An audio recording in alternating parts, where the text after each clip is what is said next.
लोकसभा चुनाव के दूसरे चरण का रण संपन्न हुआ। इस चरण में यूपी की 8 सीटों पर प्रत्याशियों की किस्मत ईवीएम में कैद हो गई है। पहले चरण की तरह ही दूसरे चरण में भी 2019 के मुकाबले कम मतदान हुआ। पहले चरण में जहां चुनाव बिल्कुल शांत लग रहा था, वहीं पीएम मोदी ने दूसरे चरण में विरासत टैक्स और मंगलसूत्र वाला बयान देकर चुनाव को दिलचस्प बना दिया था। इस चरण में इसी मुद्दे पर सत्ता पक्ष और विपक्ष के बीच तीखे बयानबाजी चलती रही। अब सवाल यह कि दो चरणों में हुए कम मतदान का क्या असर पड़ेगा, दो टूक में करेंगे चर्चा। उससे पहले आपको सुनवाते हैं दूसरे चरण के मतदान के बाद सियासी दलों के क्या कुछ दावे।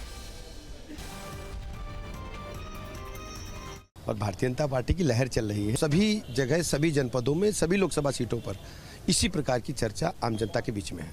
साइकिल और कांग्रेस और इंडिया गठबंधन के पक्ष में बहुत वोट पड़ रहा है।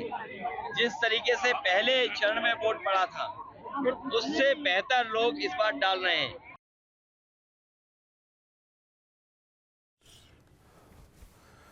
तो जिस तरीके से पहले चरण में भी वोटिंग कम हुई, दूसरे चरण में भी वही तस्वीर। ये लग रहा था कि दूसरे चरण में वोटिंग की रफ्तार बढ़ेगी, वोटिंग की रफ्तार नहीं बढ़ी। 2019 के मुकाबले एक बार फिर इन सीटों पर वोटर्स निकले नहीं मतदान के लिए। जाहिर तौर पर सवाल यही कि किसे नफा किसे नुकसान, आखिर किसके वोटर्स निकले, किसके वोटर्स नहीं निकले। विपक्ष के अपने दावे कि बीजेपी हार रही है, बीजेपी कह रही है कि इंडी के दल जो अपने प्रत्याशी अब तक उतारे वो हार रहे हैं।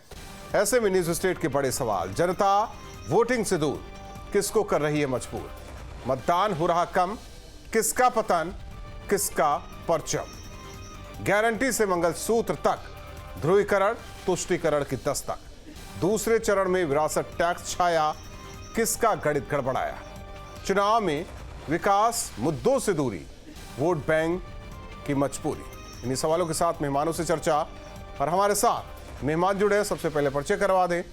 अपर्णा दीक्षित, प्रवक्ता बीजेपी, धर्मेंद्र सिंह जी, प्रवक्ता समाजवादी पार्टी, अजय वर्मा जी, कांग्रेस नेता।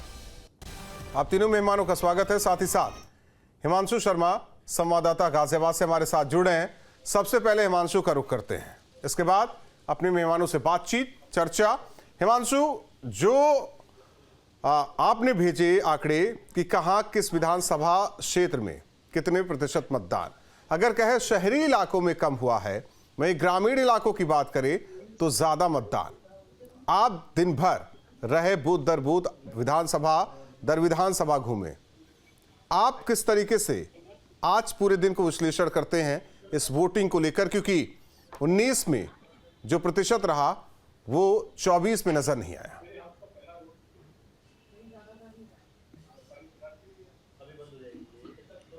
देखिए सूरज, आपने खुद ही बता दिया, जो 19 का प्रतिशत वोटिंग परसेंटेज रहा था उससे कहीं ज़्यादा कम इस बार 2024 के अंदर वोटिंग परसेंटेज रहा है। और जब भी वोटिंग परसेंटेज कम रहता है तो उसका एज किसी न किसी पार्टी को जरूर मिलता है, खासतौर पर विपक्षियों को।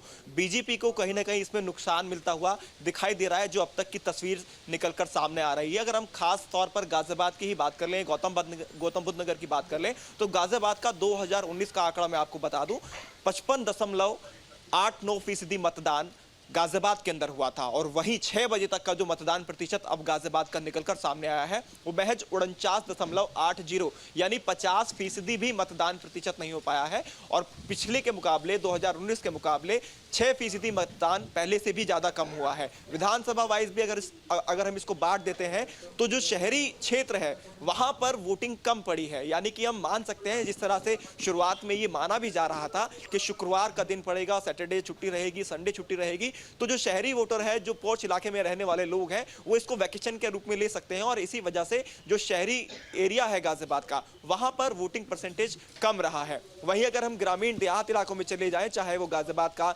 लोकसभा धौलाना लगता हो, धौलाना विधानसभा की बात कर लें, या फिर लोनी की बात हम कर लें, तो मुरादनगर की हम बात कर ले तो यहाँ पर अच्छी खासी परसेंटेज हुई है, खासतौर पर मुस्लिम इलाके जहाँ पर है, मुस्लिम आबादी वाले, दलित आबादी वाले, पिछड़ा वर्ग जहाँ रहता है वहाँ पर अच्छी खासी वोटिंग हुई है। लेकिन पोर्च इलाके जहाँ बहुमंजिला इमारतें हैं नोएडा और गाजियाबाद में, वहाँ पर वोटर्स उतनी दिलचस्पी नहीं दिखा पाया है वोट डालने के लिए। जिस तरह से स्वीप ने कार्यक्रम तमाम चलाए थे, शपथ दिलाई गई थी, जगह जगह लोगों से अपील की गई थी अपने घर से निकले और वोट डालें, तो वो देखने को नहीं मिला, वो बेअसर साबित हुआ। जिस तरह से आज नतीजे निकल कर आए हैं, वोटिंग परसेंटेज निकलकर सामने आई है, तो 8 जो लोकसभा उत्तर प्रदेश की जहां पर चुनाव हुए हैं, सभी जगह पर जो वोटिंग परसेंटेज है ओवरऑल हम देखें तो सभी जगह पिछले 2019 के लोकसभा चुनाव के मुकाबले बेहद कम मतदान प्रतिशत रहा है। वही है, किसी को डरा रहा है, किसी को खुश कर रहा है, यही जानने की कोशिश करेंगे। अपर्णा दीक्षित जी, 400 पार का नारा, लेकिन सवाल यह है कि इंडी गठबंधन के नेता कह रहे हैं कि यह सपना सपना ही रह जाएगा। वोटिंग प्रतिशत ये बता रहा है। देखिए राहुल जी, मैं आपको बता दूं, हमारे पास जो 8 सीटों पर जो मतदान हुआ है उनमें से 7 सीटें पहले से ही भारतीय जनता पार्टी के पास थी। रही अमरोहा की सीट पर जैसे कि सांसद महोदय ने पिछले 5 वर्षों में सांप्रदायिक तरीके से बात करने की कोशिश की, 2 पक्षों को आपस में भिड़ाने की कोशिश की और सांप्रदायिक तरीके से लड़ाने की कोशिश करी। वो उनके लिए आप कहेंगे कितना नेगेटिव रहा होगा। और आने वाली जो सीट है और अमरोहा की, वो भारतीय जनता पार्टी के पक्ष में आएगी। तो मैं ये दावे के साथ कह सकती हूँ कि 8 की 8 सीटें इस बार उत्तर प्रदेश में। और रही बात कि मतदान कम हो गया, इससे भारतीय जनता पार्टी को कोई खास फर्क नहीं पड़ता है, क्योंकि भारतीय जनता पार्टी का जो नारा है, जो काम करने की शैली है, वो बूथ स्तर की है। हर बूथ पर हम 370 से ज्यादा वोट बढ़ा के डाल पाए। जब इस शैली से काम करने वाले हमारे बूथ के कार्यकर्ता, हमारे मंडल के कार्यकर्ता, हमारे क्षेत्र के कार्यकर्ता, जिले के जिला अध्यक्ष, प्रदेश के प्रदेश अध्यक्ष और पूरी टोली और पूरे सारे कार्यकर्ता इस हिसाब से जब काम करते हैं, राष्ट्रीय जो शीर्ष नेतृत्व है वो लगातार प्रचार प्रसार कर रहा है, पूरी मेहनत कर रहा है और वोटों को बढ़ाने की कोशिश कर रहा है और अपना माहौल बरकरार करने की और विपक्ष को मुंह तोड़ जवाब देने की पूरी कोशिश में लगा हुआ है। विपक्ष अपना काम करती है, कभी वो बात करती है मैनिफेस्टो की, आप उनके मैनिफेस्टो पर बात करेंगे तो उनका मैनिफेस्टो 1936 से मुस्लिम लीग से मिलता है। कभी उनकी बातें आ जाती है सांप्रदायिक की, कभी उनकी तुष्टीकरण की राजनीति सामने आ जाती है। नहीं, यही तो दूसरे चरण से पहले चलता रहा मैनिफेस्टो, लेकिन ये सब वोटर्स को बूथ तक खींच के ला पाने में सक्षम नहीं। धर्मेंद्र सिंह जी, कहा जाता है कि जो ट्रेंड है कम, यानी कि सत्ता पक्ष के लिए अनुकूल, विपक्ष के लिए अनुकूल नहीं, लेकिन आप लोग कह रहे हैं बीजेपी तो हार रही है, एनडीए तो हार रही है। इस बार तो सब कुछ एनडीए गठबंधन के हवाले, सारी सीटें, सारी में से अभी हम 16 की बात कर रहे हैं, पहले चरण दूसरे चरण, जिस तरीके से दूसरे चरण पर मतदान हुआ है। नहीं राहुल जी, ये जो जिस तरह से ट्रेंड किसके पक्ष में रहा है, कैसे रहा है, ये तो भारतीय जनता पार्टी के नेताओं की भाषा से, और आपके अभी रिपोर्टर ने ग्राउंड रिपोर्टिंग की, उन्होंने काफी कुछ इशारों में कह दिया कि भारतीय जनता पार्टी की क्या स्थिति होने वाली है। ये जरूर 400 पार का नारा देते थे, लेकिन अब हो गया उल्टा। अब भारतीय जनता पार्टी के लिए 400 हार का नारा फिट बैठता है। अब मैं आता हूं मूल मुद्दे पर। भारतीय जनता पार्टी की प्रवक्ता जिस तरह से लंबी लंबी बातें कर रही थी, प्रदेश अध्यक्ष जी, राष्ट्रीय अध्यक्ष जी, प्रधानमंत्री जी 24/7 काम करते हैं, लेकिन जब प्रधानमंत्री जी 2014 में आते हैं तो कुछ नारे, कुछ वादे और कुछ जनता को भरोसा दिलाते हैं। उस पर न प्रधान, नहीं, इस बात को देखिए धर्मेंद्र जी, इस बात को मैंने खारिज किया, इसीलिए मैंने कहा कि दूसरे चरण से पहले इन चीजों का जिक्र हुआ तो उस हिसाब से मतदाता बूथ पर उभर जाते, ज्यादा तादाद में पहुंचते। लेकिन एक चीज ये भी बताइए कि अगर बीजेपी को हराना ही था तो आपके मतदाता ज्यादा बूथों पर आते, वो आप लोगों को वोट करते, आपके प्रत्याशी को वोट करते, तो ये प्रतिशत कुछ और रहता। नहीं राहुल जी, इतनी चिलचिलाती धूप में, इतना कटाई पिटाई के सीजन के बाद भी हमारा मतदाता बहुत उत्साह के साथ आया है और सरकार बदलने के लिए, मोदी जी को हटाने के लिए वोट कर गया है। मैं वही बताना चाह रहा हूं कि इस बार जो स्थिति है, भारतीय जनता पार्टी का वर्कर भी, जो इनका पदाधिकारी भी है, जो इनका पन्ना प्रमुख भी है, वो भी इस बार निराश और हताश है।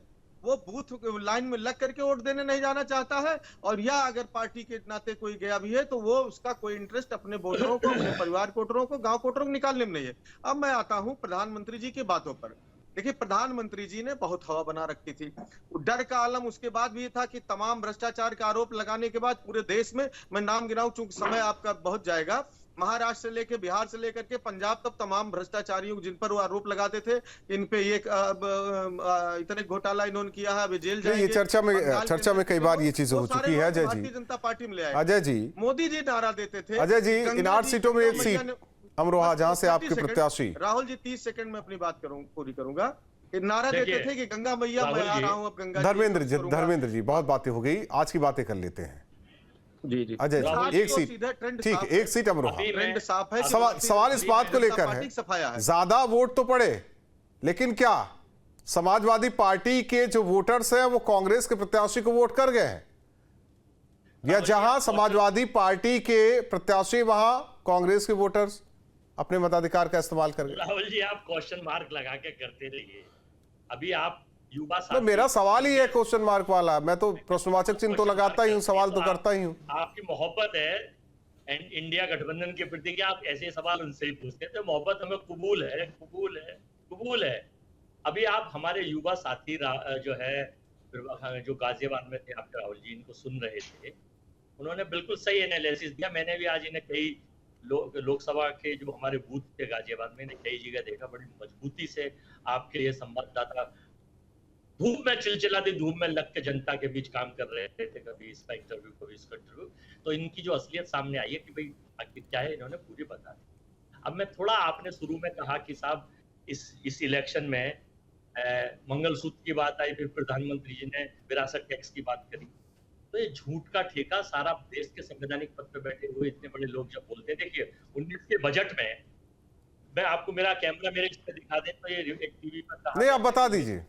सबसे पहले बीजेपी ने इसको टैक्स की बात करी, एक नंबर। दूसरा नंबर इनके ये थे आर्गुइंग फॉर 55% ऑफ द एंट्रीम्स। जेम्स सिन्हा बीजेपी के एमपी थे, फॉर्मर एमओएस थे, इन्होंने भी ये स्टेटमेंट दिया था, ये इनका फोटो है। तीसरे अरुण जेटली साहब थे, इन्होंने भी इंटरव्यू दिया कि इसके फेवर में है। तो 2019 में, अब फिर बजट में आया था कि यूनियन बजट 2019 इज विरासत tax set for a come back after 35 year in budget 2019। तो प्रधानमंत्री जी कितना झूठ बोलते हैं, केवल हिंदुस्तान के लोगों को वो बेवकूफ समझते हैं, ये भाजपा के अंधभक्तों की तरह काम कर रहे हैं सारा देश। ये 140 और 45 करोड़ लोग हैं मेरे भाई राहुल जी।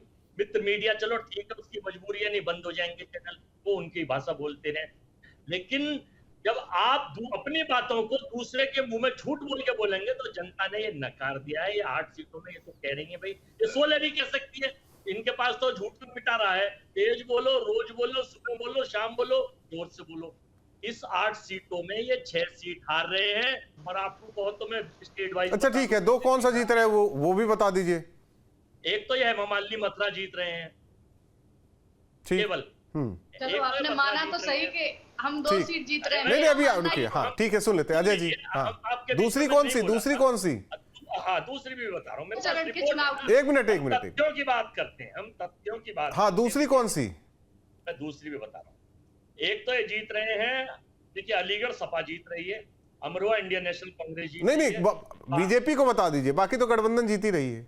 मथुरा के बाद बुलंदशहर, मेरठ एसपी, गाजियाबाद आईएनसी, गौतम बुद्ध नगर एसपी। नहीं ये तो ये 2 सीट नहीं, धर्मेंद्र जी भी बता दें, आपने तो बता ही दिया, धर्मेंद्र जी बता दे फिर। बता दी, देखिए हमारा गठबंधन उनका आकलन क्या है? जीत रहा है। अब अच्छा मेरा पूरा तो सुन लीजिए, 6 सीट हम जीत रहे हैं, हमारा गठबंधन जीत रहा है, समाजवादी पार्टी, अखिलेश यादव, राहुल गांधी और देश के जो प्रोपेगेंडा ठीक है और झूठ के पुतले हैं, इनको हरा रहे हैं। अगर देखिए, अगर आप लोग कहेंगे तो कल से मैं बोल दूंगा गेस्ट कोऑर्डिनेटर से कि आप एक ही को बुलाइए, उनके आगे लिख दिया जाए इंडी गठबंधन के प्रवक्ता। क्या ये संभव है क्या? नहीं, आप एक को भी ना बुलाएं, ये तो आप नहीं भाई क्यों नहीं आएंगे, बात तो करेंगे, तो आप भी आकलन कर दीजिए अजय जी। तो आपके सम्मान में आ जाते। धर्मेंद्र जी आप भी आकलन कर दीजिए, 2 सीट तो दे दी उन्होंने, आप भी बता दीजिए फिर। अब उनके पास जो सूत्र रहे होंगे वो बताए होंगे, लेकिन हमें नहीं, इतना कमजोर सूत्र समाजवादी पार्टी का नहीं हो सकता। नहीं, हमें जो हमारी हर सीटों से जो हम लोगों ने फीडबैक लिया है, हमारे जो कार्यकर्ता साथी, नेता साथी वहां ग्राउंड पे लगे थे, बूथ पर वोट कराए, उनके हिसाब से कोई अगर आपको अतिशयोक्त न लगे तो 8 की 8 सीटें समाजवादी पार्टी और इंडिया गठबंधन जीतने जा रहा है। विरोधाभास यही है दोनों लोगों में। हिमांशु, एक सवाल आपसे है, हालांकि मेहमानों से भी यही सवाल था कि कम वोटिंग यानी कि सत्ता पक्ष के लिए बेहतर, ज्यादा वोटिंग तो सत्ता पक्ष के लिए गंभीर मामला। तो ऐसे में ये कम वोटिंग इशारा क्या करता है? बिल्कुल, देखिए कम वोटिंग की बात कर ले तो अगर हम सिर्फ गाजियाबाद की फोकस कर लें, गाजियाबाद में जब भी कम प्रतिशत रहा है तो उतना कम प्रतिशत जीत और हार का रहा है। बात 2009 के चुनाव की कर लें, जब राजनाथ सिंह यहां से चुनाव लड़े थे तो उस दौरान सिर्फ 90,000 वोटों से राजनाथ सिंह जीत पाए थे सुरेंद्र प्रकाश गोयल के सामने। तो उस समय पोलिंग परसेंटेज महज 45% रहा था। और जब भी कम परसेंटेज रहता है तो यहाँ पर भाजपा को नुकसान होता है। गाजियाबाद सीट की हम बात कर लें, ये अलग बात है कि और जगह पर भाजपा को जरूर एज मिलता होगा, गौतम बुद्ध नगर की बात हो, अलीगढ़ की बात हो, अमरोहा की बात हो, मथुरा की बात हो, लेकिन गाजियाबाद का जो सिनेरियो है वो थोड़ा सा अलग है। अगर हम 91 से बात कर ले तो गाजियाबाद हालांकि गढ़ कहा जाता है भाजपा का, क्योंकि 4 बार लगातार यहां से रमेश चंद्र तोमर सांसद रहे थे। उसके बाद 2004 के अंदर यहां से सुरेंद्र प्रकाश गोयल उन्होंने उनको हराया था, तब कांग्रेस से वो यहां पर जीते। हिमांशु, आपके ही जवाब पर एक छोटा सा सवाल अजय जी से, 2 बार लगातार एक छोटा सा सवाल अजय जी से। अजय जी, जीत का अंतर थोड़ा कम हो जाएगा, मार्जिन थोड़ा कम हो जाएगा। आप ये समझ लीजिए कि 49% का मतलब ये है कि 29,45,000 40,000 वोटर में से 14.5 लाख वोट पड़ेंगे। और 14.5 लाख वोट में जो 5 स्टोरीज बिल्डिंग्स हैं, जो मल्टीनेशनल बिल्डिंग्स हैं, उन्हें अक्सर माना जाता है। हिमांशु, मैं उस पर नहीं जा रहा हूँ। नहीं, हम लोग मेरा कहना है कि आपके मुताबिक तो ठीक है, बीजेपी कह रही कि 2019 का यही जो रिकॉर्ड रहा है कम से कम वही रहेगा पश्चिमी यूपी में, बढ़ेंगे भी, जीत का अंतर थोड़ा कम हो जाएगा। हम 1 लाख वोट से जीत रही है कांग्रेस की प्रत्याशी श्रीमती डॉली शर्मा, जो गठबंधन की प्रत्याशी है, और गौतम बुद्ध नगर समाजवादी वोटों से, चूंकि उगता गए लोग इनके झूठ से, महेश शर्मा जी के झूठ से, और अतुल शर्मा जो देखा आपने यहाँ किस तरह से उनका भूमाफिया का, उनके भाई का रिकॉर्ड। नहीं, मैं उस पर नहीं जा रहा हूँ जीत हार पर। अपर्णा दीक्षित जी, हमें लगता था अगर कुछ होता तो आज ही सर्टिफिकेट दे दिया जाता अजय और समाजवादी पार्टी के प्रवक्ता की तरफ से जीत का, जिस हिसाब से बात कर रहे हैं। आपस में विरोधाभास, आप राहुल जी कह रहे थे, दोनों लोगों का विरोधाभास है। वो कह रहे हैं 8 की 8 जीते, ये कह रहे हैं कि हम 6 जीतेंगे। आप विरोधाभास देखिए। अब दूसरी बात ये देखिए, प्रधानमंत्री नरेंद्र मोदी ने पार का नकली नारा नहीं देते, हम अगली कृपया करके बीच में मत बोलिए भाई साहब, मैं आपके बीच में नहीं बोल रहा। अजय जी, ये गलत बात, सुन तो लीजिए आप। अजय जी गलत बात है, गलत बात, अजय जी गलत है, ये गलत है अजय जी, ये गलत है। नहीं अजय जी, आपकी बारी में कोई नहीं बोल रहा था, तो आप भी किसी के बारे में ना बोलिए ना बोलिए अजय जी, ना बोलिए अजय वर्मा जी, ना बोलिए। आपसे निवेदन है, मान जाइए, कम से कम आप लोग जीत रहे हैं। बड़ा दिल तो अभी से दिखाना शुरू कीजिए, बड़ा दिल तो अभी से दिखाना शुरू कीजिए। आपके मुताबिक आप लोग जीत रहे हैं तो बड़ा दिल तो दिखाइए, थोड़ा गंभीरता लाइए अपने आप में। गंभीर है अजय जी, गंभीर हो गया। अपर्णा जी बोलिए। आ रहा है प्रवक्ता महोदय में साफ तौर पर फ्रस्ट्रेशन नजर आ रहा है। जो बात कह रहे थे सुन तो लीजिए। कौन सा सर्वे करके लाए हैं आप जिसमें आप 6 सीटें जीत रहे हैं? ना मुझे भी दिखा दीजिए, मैं भी तो देख सकूं आखिरकार आपका सर्वे। अन्य जो चैनल है वो तो कुछ और ही बोल रहे हैं, और सर्वे जो मैंने देखे वो कुछ और बोल रहे हैं, और माहौल कुछ और है। आप जो डरा हुआ है देश के प्रधानमंत्री, कृपया करके केवल एक है कांग्रेस है जो निडर है, समाजवादी पार्टी निडर है, बाकी पूरा देश डरा हुआ है। राहुल जी 173 लाख करोड़ की जीडीपी पहुंचा दी इस देश की। 2014 का आलम देखिए था राहुल जी, 2014 में किस प्रकार से छोड़ा था इस भारत देश को। आज कहा है व्यक्ति 1,46,000 रुपए। तब तो लड़ाई नहीं लड़नी चाहिए थी अजय जी। मान लीजिए कल को सरकार आ गई, आप लोग तो कर्जा ही भरते रह जाएंगे, काम कब करेंगे? नंबर पे पहुंच गए राहुल जी, बोलने नहीं दे रहे।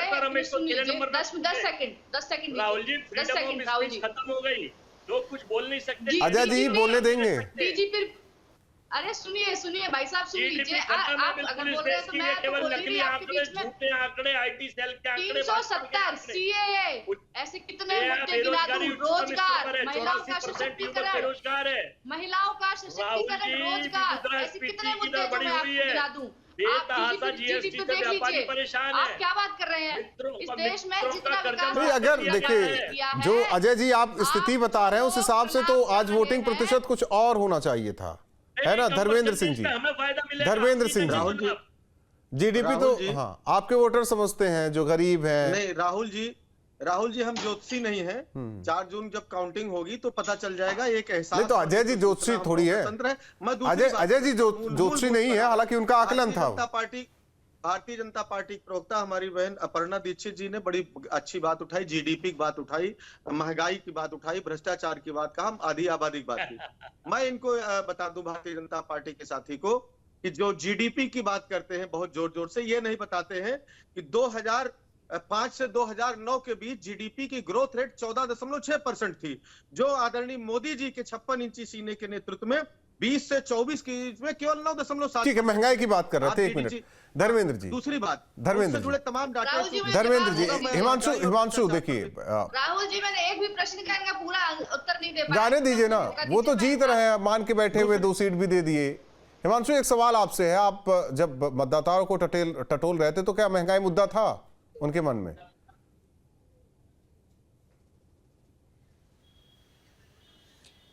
बिल्कुल देखिए, शहरी एरिया की हम बात करें तो उनके मन में सिर्फ मोदी एक चेहरा बने हुए थे। फिर दोबारा से इस बात को क्लियर कर दूं, जब भी हम शहरी इलाके में जाते हैं तो वहां पर सिर्फ और सिर्फ मोदी और योगी का चेहरा सामने आता था, और जब भी हम ग्रामीण इलाकों की तरफ जाते हैं तो वहां जरूर ये मुद्दे हैं जहां पर महंगाई का मुद्दा खड़ा होता है, जहां पर बेरोजगारी का मुद्दा खड़ा होता है। तो ग्रामीण इलाकों में ये मुद्दे जरूर उभर कर सामने आए हैं, लेकिन शहरी इलाकों में ये मुद्दे नहीं दिखाई दिए हैं। वहां पर सिर्फ मोदी योगी के नाम पर और विकास के नाम पर वोट दी गई है, चाहे वो गाजियाबाद हो, चाहे वो गौतम बुद्ध नगर हो, अलीगढ़ हो, मथुरा हो, मेरठ हो, बागपत हो, जितनी भी 8 लोकसभा सीटें हैं वहां पर यही देखने को मिला है। खासतौर पर अगर हम यानी कि क्या है कि मिली जुली प्रक्रिया, हर कोई परेशान नहीं है। धर्मेंद्र जी, आप कह रहे थे हर कोई नहीं परेशान है। नहीं राहुल जी अभी आप लोगों ने ही बहुत प्रतिष्ठित अखबार का एक सर्वे और न्यूज चैनल का था, जिसमें जो इलेक्शन के पूर्व महत्वपूर्ण मुद्दे जिन पर जनता वोट देना चाहती है, अप्रत्याशित रूप से बेरोजगारी और महंगाई सबसे टॉप पर रही। और जो भारतीय जनता पार्टी की मूल पिच है जिस पर वो अक्सर खेलना चाहती है, और पहले चरण के बाद अगर यही होता ना, अगर मुद्दों के साथ लड़ाई होती, हाँ, तो हमें नहीं लगता कि जातिगत आंकड़ा देखकर टिकट बांटा जाता या धर्म के आधार पर टिकट बांटा जाता। अपर्णा दीक्षित जी हो जाएगी।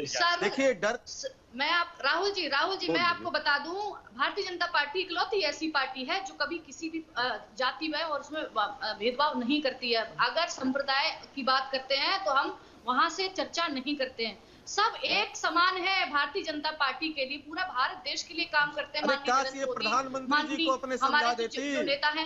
रही बात आपकी कि अरे वोट का परसेंटेज हो सकता है कि गर्मी की कमी के कारण भी हो सकता है, लोग नहीं निकले हो, लेकिन आप क्या 60% जब भी मतदान हुआ है, आप देखेंगे भारतीय जनता पार्टी की सरकार बनी है 2014 में भी, 2019 में भी। और राहुल जी अपर्णा जी से जरूर कहें, नहीं इस बार देखिए थोड़ा सा अचंभित है, आकलन नहीं कर पा रहे हैं कि हो क्या रहा है। चाहे पॉलिटिकल पार्टीज हो या फिर जो चाणक्य अपने आप को कहते हैं कि वो चुनावी पंडित हैं, वो आकलन बेहतर कर लेंगे, सब असमंजस की स्थिति में है।